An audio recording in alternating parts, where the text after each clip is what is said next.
You're listening to Mr. Alex. All right.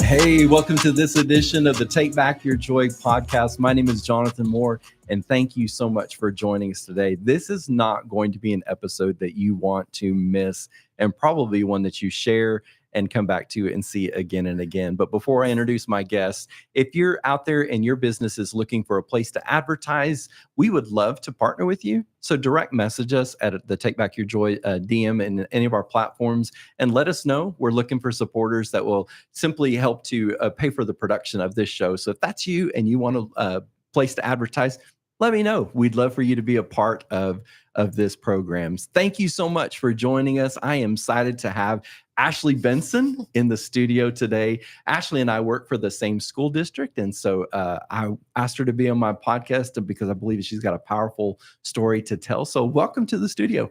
Thanks Ashley for having Benson, me. how are you? Good. How are you? Well, you just came back from, I'm good. You just came back from vacation and you're all nice and tan. I know. That's a beach gives me a nice tan. So you have to tell us, you're going to tell about your girls in a second, but Perfect. Tell us about your girls that just loved the water, and one of them that. Oh, goodness. Okay. So this was the first beach vacation where now they're like full force in the ocean. Yes. So that means full force dad duty. Like dad is in the ocean. And so my oldest, Kennedy, 7 years old, going into second grade. I have a niece named Kennedy. Really? Yes. I had a student back in the day that had her name Kennedy, and I was like, that's a good girl. That's a good kid. I want to do that. And so she is my fearless, on the boogie board. I think she was out there one time for like 4 hours. So then my husband was out there for 4 hours and he's like, I'm tired. And I'm like, you can do it. Keep going, keep going.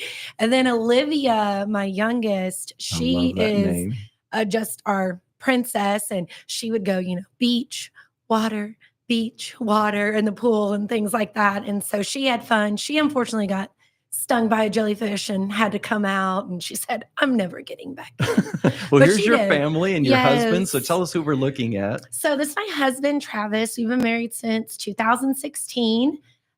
He works at Republic Services and could not ask for a better supporter, especially during softball season. Yeah. I mean, he takes on mom and dad duty.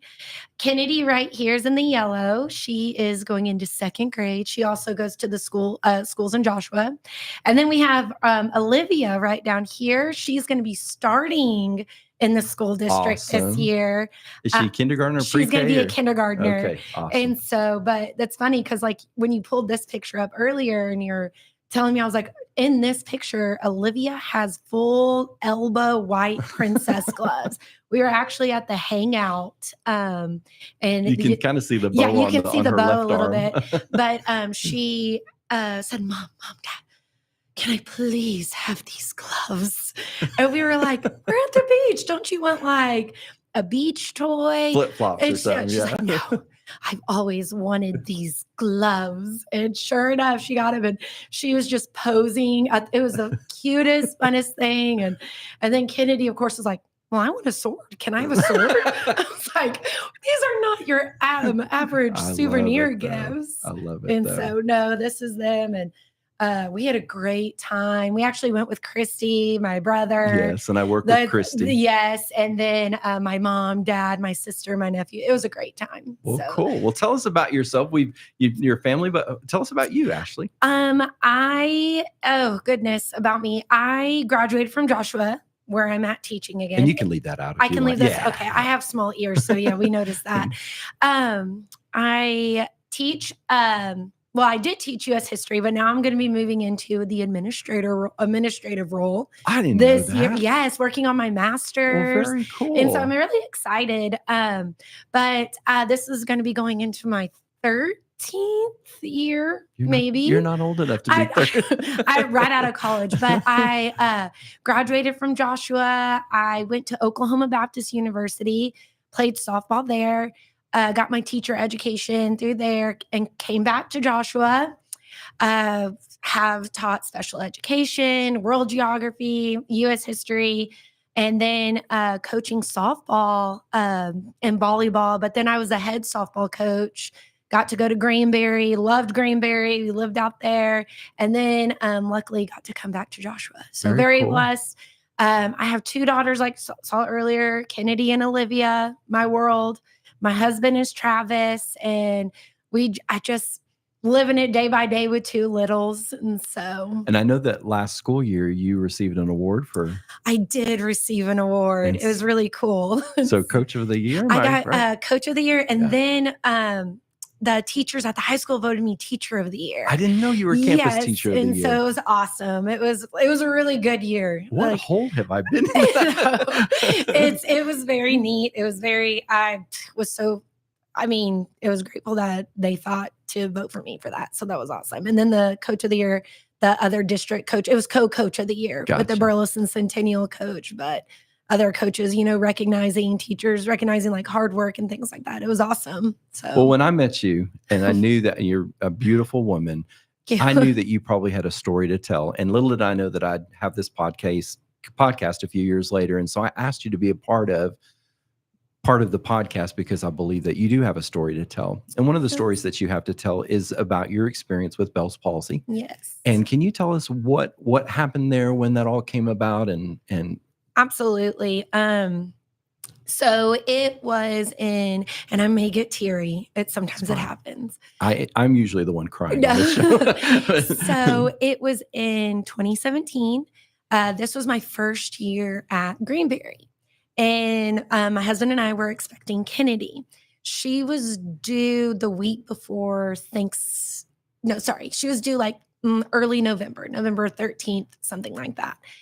And we, so going in 8-9 months pregnant, my grandpa, and we very close family, my grandpa was having to go to the hospital. He was really struggling with cancer at the time, and they wanted to do a biopsy to just kind of, see how bad it had gotten because he was in a lot of pain. So he went in on Monday morning and just never came out. With the biopsy, it was, not very good, lung cancer. And so he never came out. So that was kind of the first initial, he went in on Friday. Monday is when he passed away. He went in on Friday, so it was over the weekend. And that was like the first time I'd had a family member in the hospital going through something in very serious times. And I didn't know. It was a different type of stress that was going on, going to different floors, just praying, please, help him. He wants to go home, let him go home. Wow.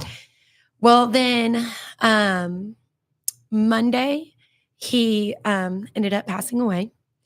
Tuesday, my cousin flew in from Virginia, and I was at work that day. And all of a sudden, I started, experiencing a little bit of like an earache in a way. And I remember like it was yesterday. I was like, oh my gosh, I hope I'm not getting sick. Like I'm having an earache. And it was like point by point. I went to the weight room with my softball team, and they were, loud. We're pumping each other up. And all I could feel was just the vibrate. Like I was like, oh no, this is what an earache feels like. Yeah. And, and that's the one place too I wanted to be was around my team. It's normally positive energy, we're working together. It was a good little break. Well, then I was driving home and my eye was drying out. And I was like, oh my goodness, what's happening? My contact must have ripped, took out my contact. I don't recommend taking out your contact while driving. And then so my cousin came in and we were like, what do we want to do to get our mind? Like, let's go get a pedicure together. And we were like, let's just sit together. Let's laugh. Let's try to, have a moment. Well, then it was almost like going to the dentist if you got something like if you were numbing a tooth. And it was, I remember my cousin was scared. She was like, what's happening? And so her and I have grown up. She just visually saw my face starting to droop. And I was like, I think I'm having an allergic reaction to the cinnamon candy. I don't know. And so we have a thing where sometimes, like growing up, we would just giggle and laugh with each other, like, and till we would probably get in trouble. Like so we're laughing, we're giggling. And then I, get in the car and I FaceTime my mom and I'm like, Mom. And she's like, Ashley, are you okay? Are you having a stroke? Like, and I'm just, I can imagine that. And so then I'm like, I don't know, Mom. Am I having a stroke? And so, of course, we're like, so we, as the night goes on, we get back, we get dinner, Chick-fil-A, and I can't really control my mouth when I'm eating. Things are falling out of my mouth when I'm eating. That's scary. So I'm like, this isn't right. So of course I go to the hospital, and immediately, I mean, there's a way to go about things, but immediately he's like, Bell's palsy. And I'm like, what is that? Like, what is that?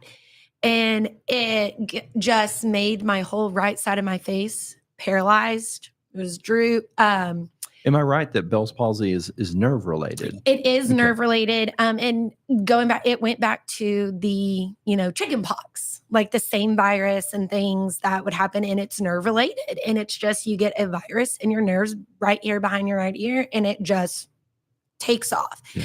Well, normally and so of course they prescribe, the prescriptions, and they're monitoring me because they're like, have you had any stress in your life? And I'm like, well, my grandpa just passed away yesterday. And they're like, oh, okay. Well, we don't want to give too much of here's this, medicine, because I think there's certain precautions absolutely you take while pregnant. Right. So I'm taking, the steroids they give me. Well, the next day is the viewing, and I'm speaking at the viewing. All of us grandkids spoke about my grandpa, and I think at that point I thought I was actually going into labor at one point, but it was just experiencing loss for the first time was a whole new type of emotions and feelings. But it was great listening to all of us, talk about the memories with my grandpa. Well, of course, like as soon as I come down from speaking, because I'm speaking in front of a whole group of individuals, and the first thing they're wondering is, are you having a stroke? Wow. Are you okay? And I'm like, I'm fine. Like I'm okay. Like it's all right. And then Thursday was the funeral, and then I went into labor. My water broke Friday morning at like 4 a.m. What a week. It was but it was the most neat. That was the truest gift of all, was Kennedy coming early. Right. Our family needed it. She was a miracle. And I tell her today, I said, you came in to like lightning in this world. And that means you're going to be lightning throughout it the whole, when you are going to do such great things and so kind, because it was just what we needed and what I needed. But then I had this thought that maybe your grandpa held her a minute before she got sent to this. Said, you know what, everyone's, wow. He would not want us crying, fussing, any of those. And so it was hey, Josh, do we have Kleenex? He's going to bring you. Oh my gosh. You're okay. Sorry. It was the most perfect timing that she came to the world. And I mean, they're like, oh, calling the doctor, and you're like, oh, it's your first one. You have time. No, I did not. And so, but then it was the afterwards part that, because everything just happened so quick. The healing part afterwards, I was hurting for just the loss of my grandpa. I was hurting for my dad, for my grandma, my family. But then you have this light and this blessing that you've been gifted and in front of you. And I couldn't smile. And I was kind of in my own emotions, because I was like, my baby's never going to see me smile. And so then I started getting like just kind of in a downward spiral of, oh, she doesn't smile because she doesn't see me smile. Wow. My speech, I was embarrassed kind of to talk because eat in public, drink in public, take a photo whatsoever. And so there was definitely it was a very hard time, but I also felt like a very selfish time too in that, because it wasn't about me. I was letting my feelings control everything around me. And that was like one of the biggest, breakthroughs and things coming through during that time. Cause of course, everybody's answer was like, oh, well, it goes away. It goes away. Well, interesting fact, Bell's palsy and pregnancy does not necessarily go away. It gets better, but it just doesn't go away. And I've heard that some Bell's palsy is temporary or comes in phases or whatever, but your situation wasn't like that. No, it has definitely gotten, better speech, but it has been a lot of treatment, a lot of different like therapy type situations, looking in the mirror, learning how to re-say certain words. Wow. Yes, it was definitely a struggle at sometimes, but I mean, at the end, I think too, like you said, I have no problem opening up and telling that, especially coaching young ladies. Right. And because there was a time where I was like, I don't want to go out in public. I want to stay. Right. Like I want to stay inside, because when, going to places, lots of times the first comment would be like, oh, what happened to your face? Wow. Yes. And I was like, oh, I said, well, I didn't put on makeup today. I'm sorry. Like, I know. And I was like, I'm okay. Like, it's fine. And then, being at a new school, which, I mean, I was at Joshua 5 years before I went to Greenberry. Some of those teachers, principals, they taught me, they coached me, that they're a family. So I was building a new family at Greenberry. And when I went back, I was just kind of like, I'm sorry. And they were great. But then, you're with high schoolers. So lots of times it's, Coach, well, are you okay? What's wrong with you? And I'm like, toddlers and high schoolers. I know they're ruthless sometimes, but you know what? It's great. Yeah. I was like, well, you see. And so, but overall it's definitely made it where it made me stronger. And I think, the greatest thing that happened too, like that first year at Greenberry, I definitely got a sign though from my grandpa. We made it to the 4th round of the playoffs, and like one game, one of the rounds third, we were in like the 12th or 13th inning. And I looked up into the stands and I swear I was like, my grandpa's here. We're not losing. My grandpa is here in the stands. Well, come to find out, it was my uncle but it was mirroring and just imaging. And I was looking, I knew he was looking down, looking over all of us during that time. So it was definitely hard, and it's good. Much better now. That's much better.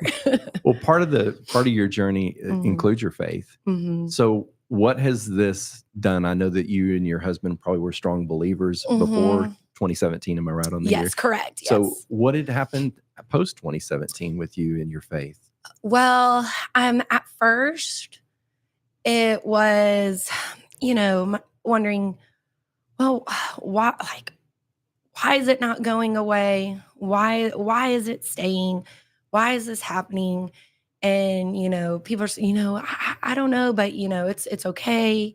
You still have your personality, you still have these things. And when I was talking to my husband and we talked about it, I said, God wouldn't give me anything that I couldn't handle. Yes. Like he would not give me something that I couldn't handle.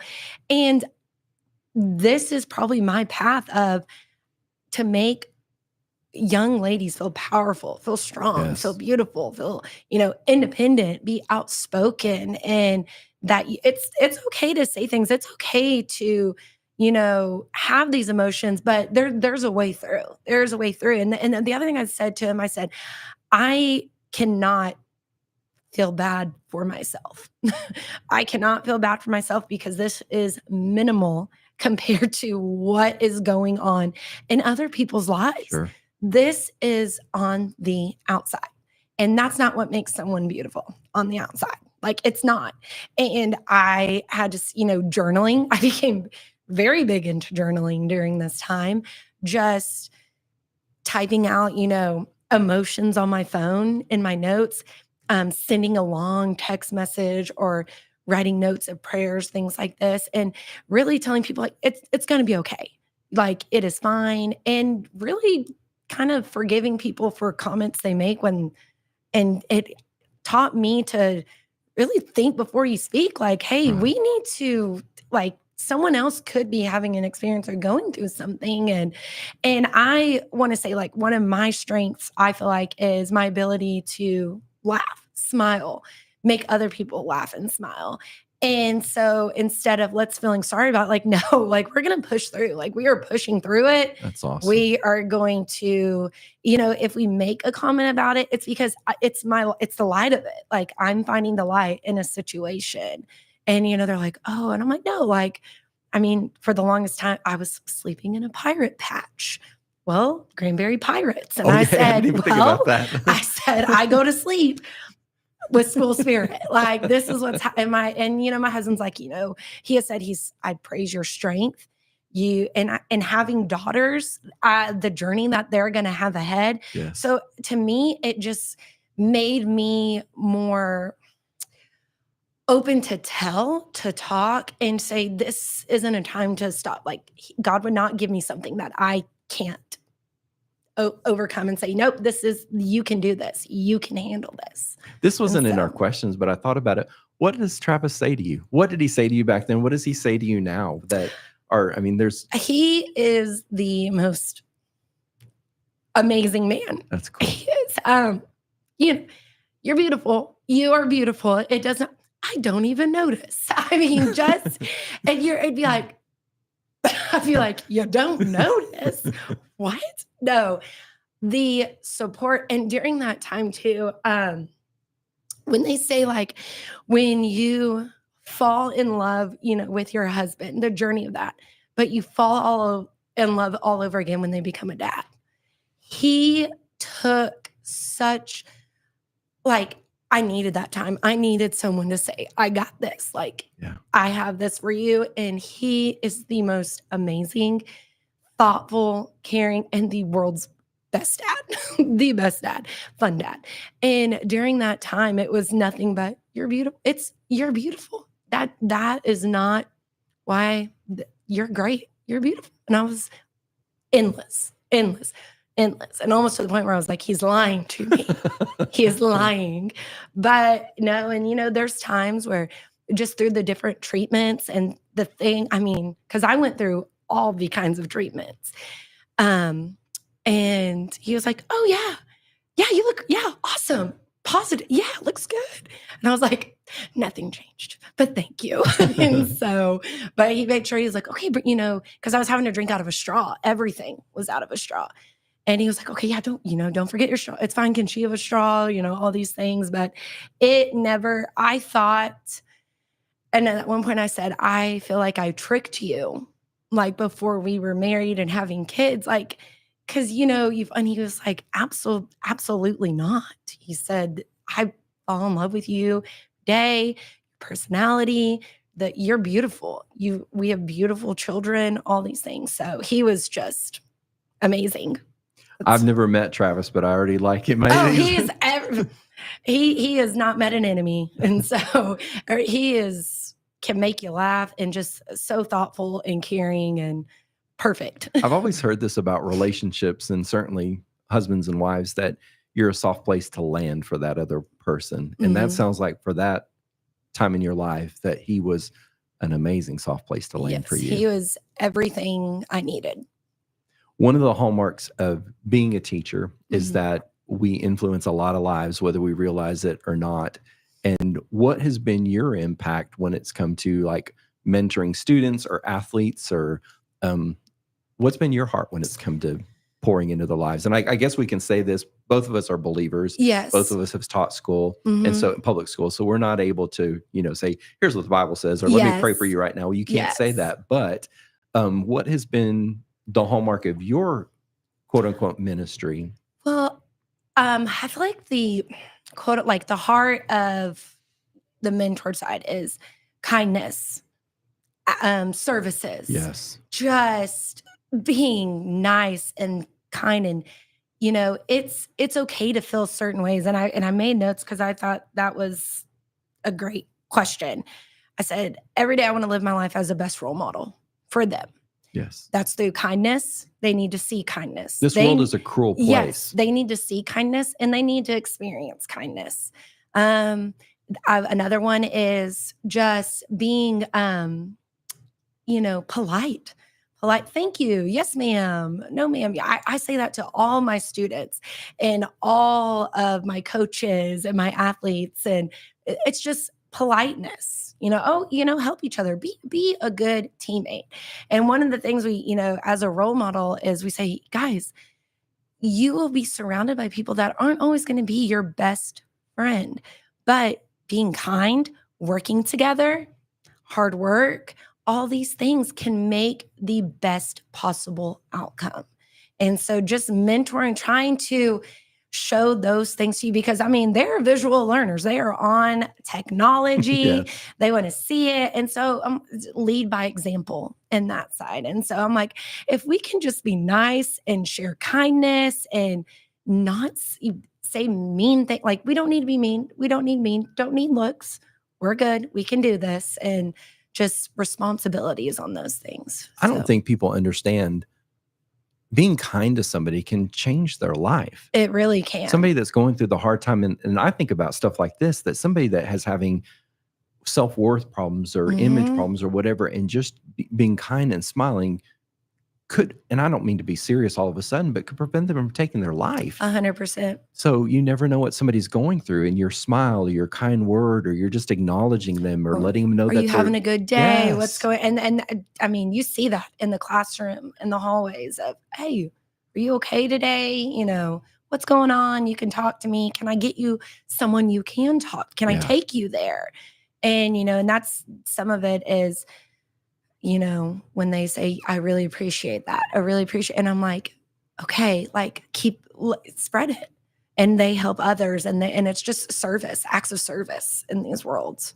One of the big things with certainly middle school and high schoolers, that adolescent years, is self-image. And young girls, I think like never before, struggle with self-image. My concern is not only the influence that social media is having, and then there's proven that the more social media experience that young girls have, the less they have about self-image and all kinds of other stuff that goes with it. What have you seen in what you do as a teacher and as a coach when it comes to reaching into young ladies and dealing with self-image problems? Well, and that is what I have found every single day coaching young women, young ladies, every day. I'm worried about what they're going to say. I'm worried about what I'm going to look. Oh, I can't do that. I'll look silly if I do that. And I say, you're beautiful. You are beautiful. And every single one of you have a light within yourself. Surround yourself with people who bring out that light. Exactly. In you. If people are dimming it, if people are trying to make it go out, those are not the people for you. All you can do is let me try and spread my light to you, but what they say, what they do not affect you. We joke about it because they see pictures of me in high school and they're like, "Oh, Coach Benson, it's a lot of eyeliner." I said, guys, rough. And so, but they are, like you said, just in their phones and their social media. And I said, be a kid. Yes. Be a kid. Y'all are young, experienced. Be silly. It's okay. If someone laughs at you, laugh with them. be able to laugh at yourself and say, that was silly what I did. And don't ever feel embarrassed of being someone that you made yourself laugh and you brought happiness and joy to an area. We tell them is when they walk in the field, I said, we love this sport. We love this field. You love doing this. I like that. We do not bring hate into this field. We don't bring mean into this field. We don't bring negativity into this field. We respect this field. We respect this game. We love this game. When you love something, you put everything you have into it here. And I've noticed, but that's me, and I'm not I know all to fix all. But each year I get a little bit stronger and saying of this is what's happened, recognizing it. And each year I'm a learner just as they are. And they really each year bought in, you're like, you're right. I'm like, no, that's a bad day out there. This is our field that we respect, we love. You respect your teammate, you love your teammate, you lift your teammate. If you're having a bad day, use your voice and say, I'm having a bad day. Let us help you get out of this bad day. And so I don't think people and I figured this out teaching in school, and you certainly would be true about your classroom and then on the field, and it was true about my classroom. I don't think we understand that a lot of times our classrooms are a great place of peace for our kids because their world is cruel and their world is hard. And a lot of kids are going through some tough stuff. And so when they walk into your classroom and they walk onto that field, they realize this is a safe place. This is a place that that Coach Benson is for me. And I don't think that we realize the impact that we have. And I think that's one of the biggest things. I'm sorry, my little ears are kicking them out. And you don't have to wear them too. I promise I won't lead you astray. To go. No, and that's one of the biggest things. Like, I want to create a community, a safe place, a family in my classroom and on the field.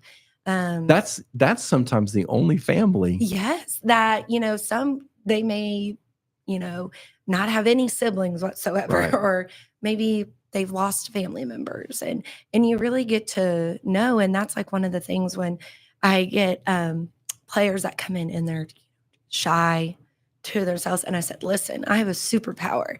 And I said, and my superpower is I'm going to get to know you, and I'm going to pull you out of your shell to get to know you. And really, and each year it's great, as I get them as players and getting to learn them and having them open up, and it becomes more, I'm with them 5 days a week, sometimes 6 days a week if we're in tournament and all day. And so, and I tell them, I said, I have 2 blood daughters. I have 17 though. Y'all are my daughters. Right. Y'all are. And I said, and I love you. I care about you. I worry about y'all. And I said, and that's where, joking with them this morning, I said, my gray hairs have gone down because I'm back to 2. No, but they, and it's just making it a family, like it's a community, and making it a well-oiled community. I'm sure you're transparent with them. Yes. So have they heard your story? Have they, how do you portray that to them? What's typically their response? Well, normally, okay, so each year it's been, a little bit different. My first year at Granbury, they had just met me, and and they were like, we're not asking any questions. I'm not going to ask a question. But I had trouble saying words like ball and like foul ball and like certain words. And so when I would say it, it would be not what I was saying. So it'd be a really serious saying it. And then we'd all kind of look at each other and I'd be like, yikes, that was not the right word. And that was just the pronunciation of it. Right. And so then after that, those years of when they got to know me, they're like, Coach Benson, like, what happened? How did this happen? And so. Well, then, speaking to now, people are getting to know me that they didn't know what had happened. And it's funny, and I'll say like, yeah, when I had Kennedy, I was like, yeah, guys, I'm having eye trouble today. Like, my eyes dried out. And they're like, well, why? And I was like, oh, well, sometimes I had Bell's palsy, and sometimes it dries my eye out. And they go, I was going to ask what happened to your face, but I never wanted to. And I'm like, well, you can ask me, did something happen? What happened? I said, you just maybe not want to go about it of what happened to your face. Right. Like, a little more gentle. I'm like, there's ways to ask. And so then, there's times where, and that's just building the relationship in the classroom and on the field. If they want to know, they want to get to know me, and I will gladly, tell, and like, most of the time is they're like, oh my gosh, well, I can't tell. I can't tell. And I'm like, it's okay. I said, it's fine, guys. It's okay. But that's the time too, where you see them show empathy, like, oh, I'm sorry. That's sad. And to me, I think that's a good emotion for them to feel, and say like, no, like it's okay. Like, I'm good. We are good.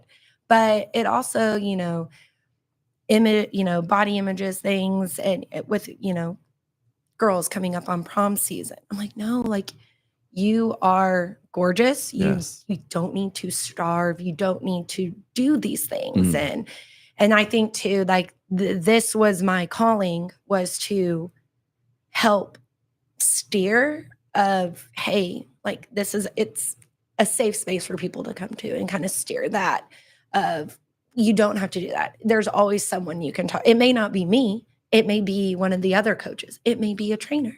It may be the counselor. And, it doesn't have to always be me. It can be others, but I just want to always create a safe environment for them. You've already said they're like your kids, and it is easily, if you never taught before, they really do, because you see them every single day, and they become like yours. For your girls, for your athletes, and I'm going to ask you about your two little girls.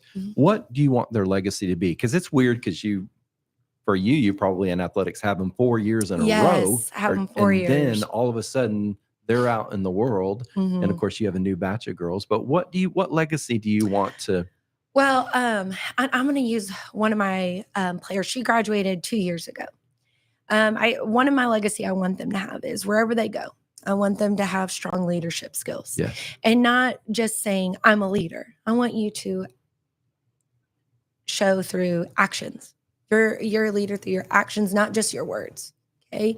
Lead by example. That's powerful. And, positivity, being positive. Well, she was a freshman, went to play college softball at Ouachita Baptist, and her teammates voted her as a captain as a freshman. Wow. Yes. And to me, and that's why I'm like, yes, absolutely. You deserve that. You worked for it, because that means they recognize your hard work. You're a good teammate. You lead by example, and you make sure to work hard every single day. That's what we said. I said, get better 1% every single day. I read that in one of our character books that we were reading. And I said, so every day at the end of practice, I said, do we get better by 1% today? Because you can't want to say like, we want to be 100% better today. I was like, no, 1% better today. We're 1% better today. We're 1% better tomorrow. And so that, when she, she texts me, I got, voted captain of, I was like, yes, it is well deserved. You deserve that, because you showed that's everything that you've been working for, and, holding them accountable. I have players right now who, want to be a leader, but it is hard to be a leader, because you have to be willing to go against the norm. But you also have to be able to communicate it in a way where it's not being mean. Right. It is to where you're understanding, you're leveling, and good communication skills. This is what we should do. And I'm sure you do this, but do you give your athletes those opportunities over the 4 years you have them to practice and develop and hone those skills? Yes, we did start a couple of years ago. We do like champion teammate, characteristics of a teammate, number one teammate, things like that. And our girls vote on a leadership team. And so the leadership team is who I communicate, who I work with, and hey, what's going on? And say, if you need help on conversations, and that's where, they come in and it's like, okay, we're having, how do I communicate this without just being mean? Right. And it's great learning experiences. And, don't hide behind a phone. Don't just send it in a text message. Don't do one of these. And I actually, and that you've seen them grow in those roles. And then you also see ones where they may not have been voted by their teammates, but you see them stepping up in those like situations in those areas, and they end up joining in with the leadership team. And it's awesome. And it's really created more of a family-like community in our program because first, at the end of the day, you got to be careful sometimes with teams. And I mean, teenage girls, you can have a lot of islands that go on out there. Sure. And I'll never forget, like I drew on a Post-it and I'm like, see this island, see this island, see this island. Not strong. You can't defend those islands. And then I circled them all up together and I said, that's a hard island to beat when all of y'all sources come together and all your and you're one big piece of land. And they were just like, we're not an island anymore. And so that's where, just kind of those skills and teaching and that's a legacy that I just want to pass on to them. And, and it takes leading by example. I bet a lot of what you've seen is your leaders developing leaders, and it just kind of comes a stacking effect that that's when yes, it's going good. Yeah, that's cool. And so it's really neat. And they have the ones like, this is who they feel comfortable talking to. This is who, but you've seen the community of the team come together stronger. Then that way, if there is an issue, it's not as big as an issue that you can do. So yeah, it's been great. So one of the things is your two. Yes. Reagan and Reagan Kennedy and Olivia. Yes. What do you want them to? I mean, it's other people's kids is one thing. Yes. But how about your kids? What do you want to see them develop into? I want them to just be strong, courageous, brave, kind, thoughtful, helpful, and champion of jellyfish. Champion of jellyfish. And you see, and right now is be a kid. Be silly, be a kid, have fun. I think we were talking before the story about jellyfish. We might need to we're going to have to include the jellyfish. So tell about the jellyfish story when you get a second. Yes, I'll have to tell it because that goes into the brave side of it too. When we were at Orange Beach, purple flag means marine life, by the way. Oh, okay. We learned that. We learned that the hard way. But it was my oldest, she, set on boogie boarding. I'm going to boogie board. And I was like, you got this. Travis, you got this. And he's like, gosh, okay. And so they go out there and she's out there. And, each one of the kids come in, I'm stung. And Kennedy comes in and I'm like, how is it? She goes, I got stung by 3. But I'm good. I'm going back out. Didn't hurt that bad. And I was like, you go, girl. Like, you are so brave. And it did not slow her down. It didn't stop her. So that meant Travis was getting stung by jellyfish. Poor Travis. I got stung for sure too. And I was like, I'm going to slither my way out of this ocean. I have Olivia. No, and that was her just being, brave to keep going. And I just want them to, be fearless, but always spreading kindness. I've got to see it and experience it with Kennedy, her kindness, her sharing, being around at birthday parties. One of our friends told us that some girls were leaving out their daughter, and Kennedy went to him and said, that's not nice. Cool. To leave her out. And that was by herself. And that was a moment as a parent, we were like, yes, like stick up for your people, stick up for people who are not, who aren't the stronger ones in that situation. It's never easy to do. Don't doubt yourself. Now, sometimes I'm like, it's okay to second guess jumping off the chair onto the bed. You don't have to do that. And so, but I just, through their just being courageous and always be there for each other and be there for their family.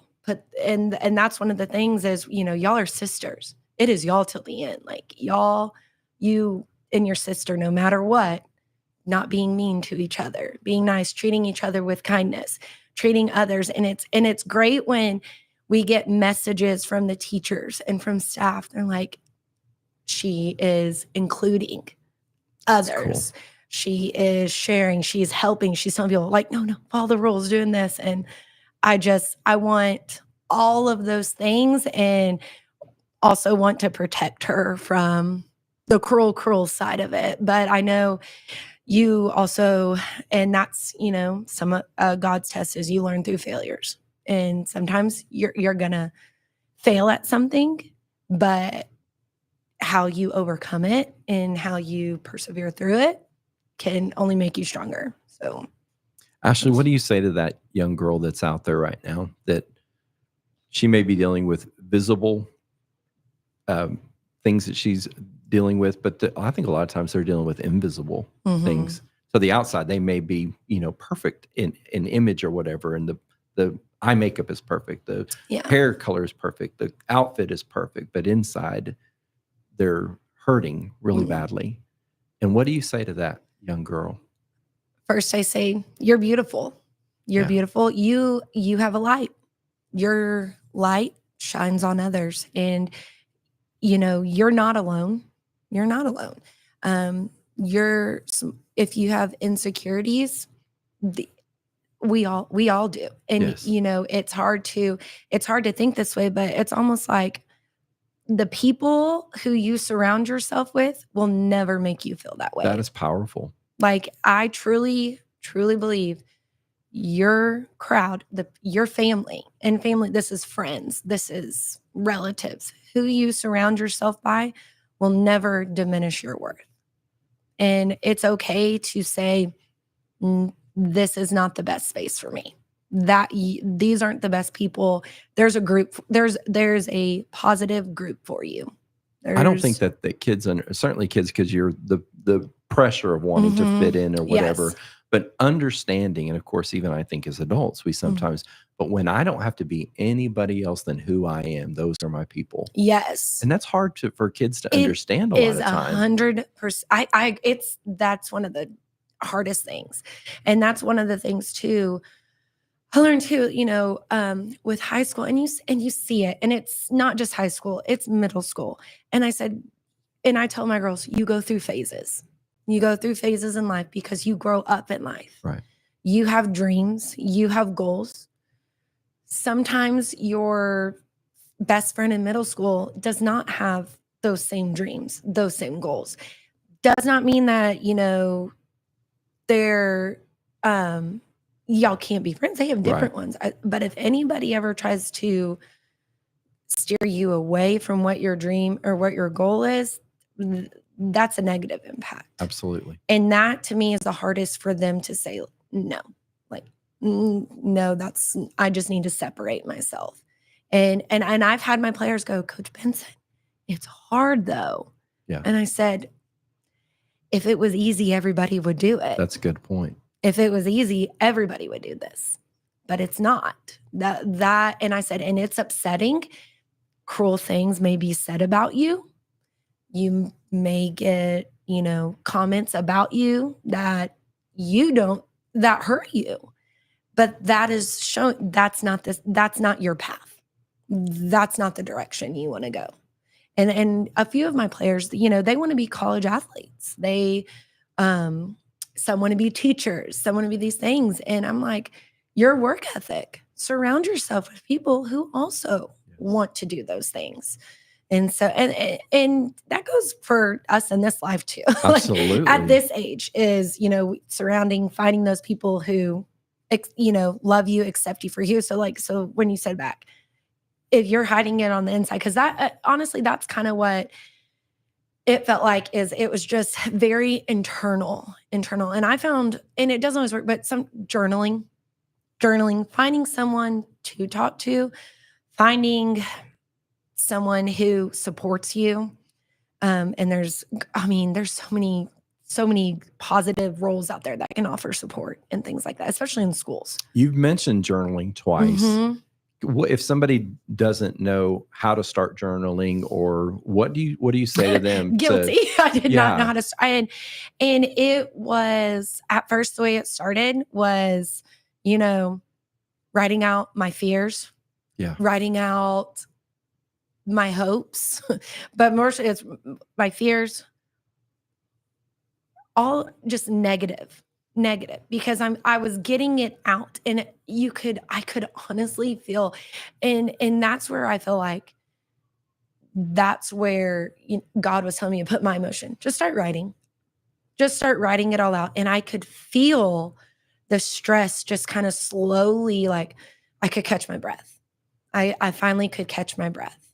And so there's times, anytime, if I'm going through, back to school, because I want to put on a brave face. I want to be there for others always. I want to be, if you need help, please, I want to be there to help you. I want to help. But then internally, you're keeping all these things inside yourself. And if you could be really good at putting on a brave face, you could be really good at people say, I have no idea you were struggling with that. And finding your own way of communicating it and putting it out there, I could breathe. Yeah. I was able to breathe. I was able to, look through certain things, just reading different stories, different quotes, things. It's social media will get you something. I'm like, I needed to see that today. There's the positives that go to it, or just online sermons that would come across on, just watching. And I'm like, I needed this. And then I was able to also communicate it better to my husband. Because we had to learn through communication and that aspect of, think first. I have to figure out a way how to communicate it, because the first initial way I'm going to communicate it isn't going to be probably the best way of communication. Right. It's going to come out probably mad, angry, and not what I want at all. And so I was able to organize and mind map it. That's and powerful. Feel it. And I feel like it's opened up to, communicating with each other, family, friends, of saying like, hey, this is a minute. We're going to take a beat. We'll be back in a minute. And so it's been great. Is it 100% effective? Not always, but it is definitely like, it has been effective for me. Therapeutic, yes, I would imagine. Yes. Yeah.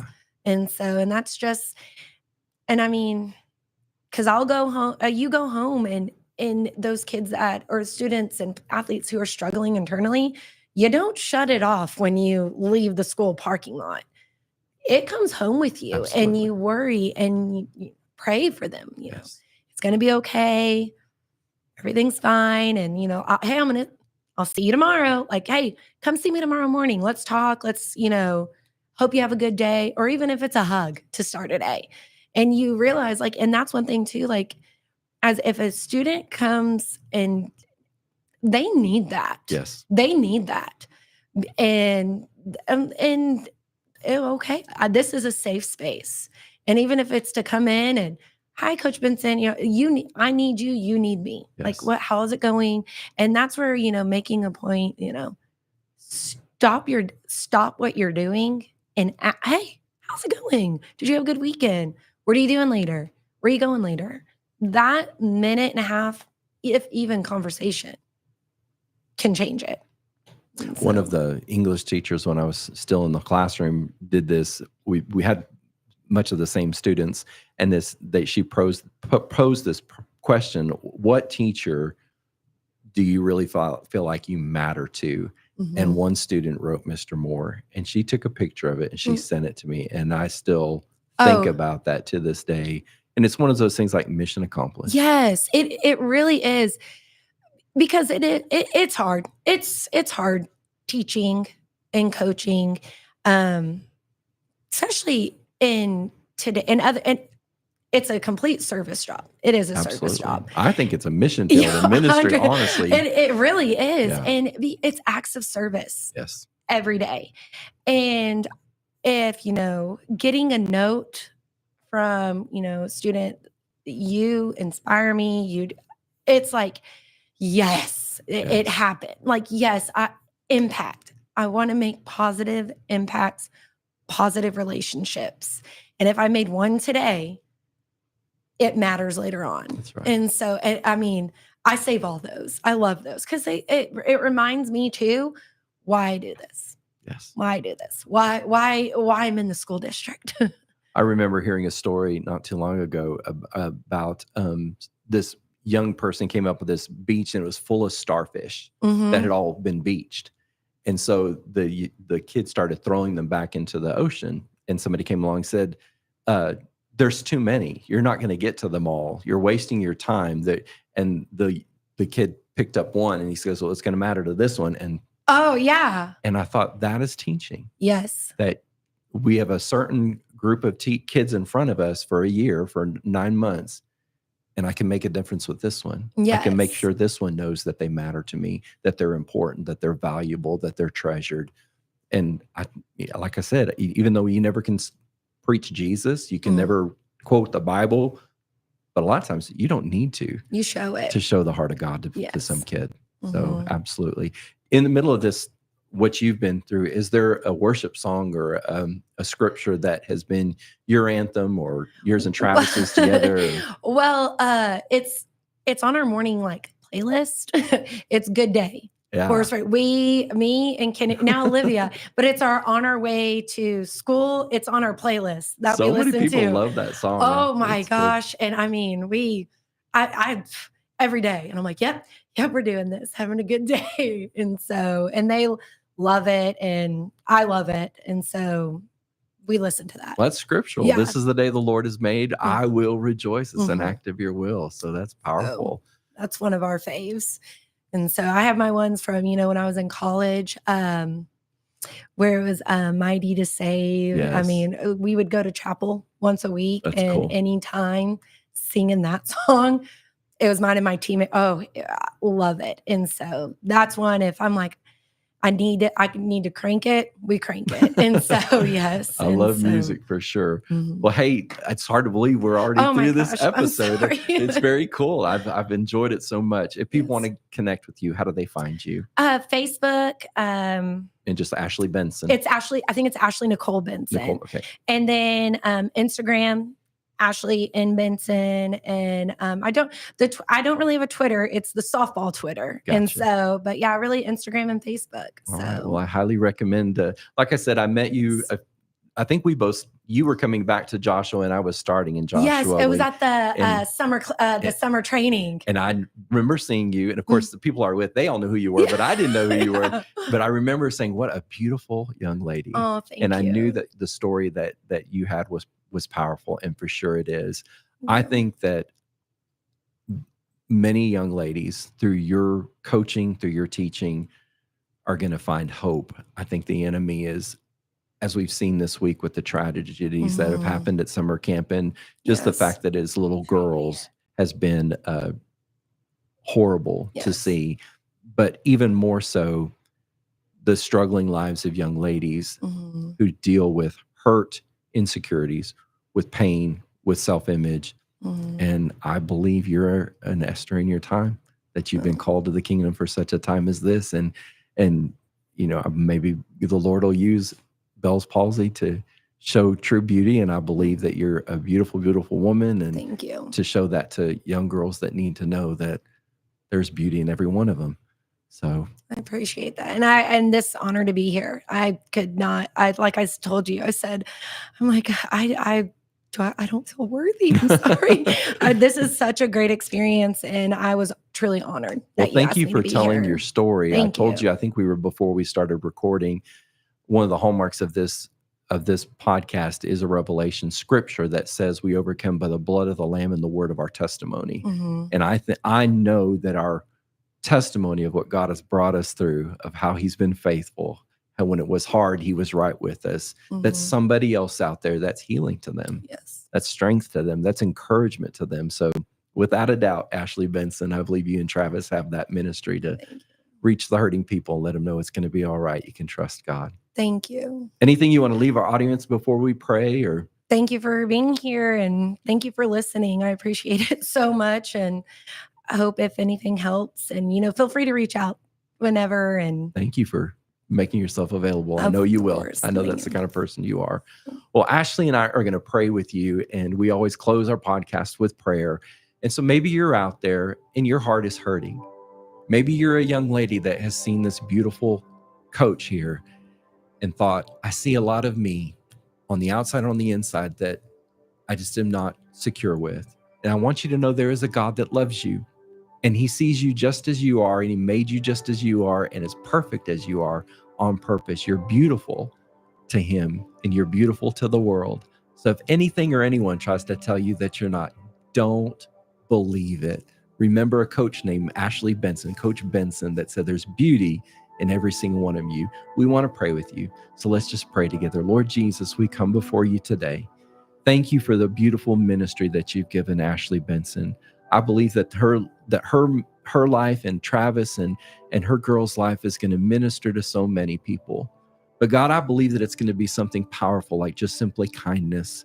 This world is so cruel, and we need so many more people in this world just to love others. And so, Lord, let our light shine. Let it shine through me. Let it shine through the Bensons. Let us maybe we're just in line with somebody at the grocery store and we just smile at them. God, I believe that you can use that to minister hope, to minister healing, to minister help to somebody that's out there. And God, maybe there's somebody right now that their heart is just hurting. I know that you're everywhere. And so, Lord, we ask you by your Holy Spirit to just reach into wherever they're at. Maybe they're on the treadmill listening to this. Maybe they're driving in the car. Maybe they're in their bedroom. And I ask you, God, just to minister to their heart and give strength and hope and value to them. Let them know how wonderful they are to you and to this world. And this world needs them. It needs their light. It needs their hope. It needs their smile, their life shining like the rest of us that are just simply trusting you, God, to see us through. So we pray this all in your precious name, Son's name, Jesus. Amen. Amen. Thank you so much. This has been so much fun. I appreciate you being on the show. So once again, if you want to get a hold of her, find her on Facebook or find her on Instagram, and you will be blessed. Thanks again. Thank you for joining us. Hey, we'll see you for the next episode of Take Back Your Joy. See you soon.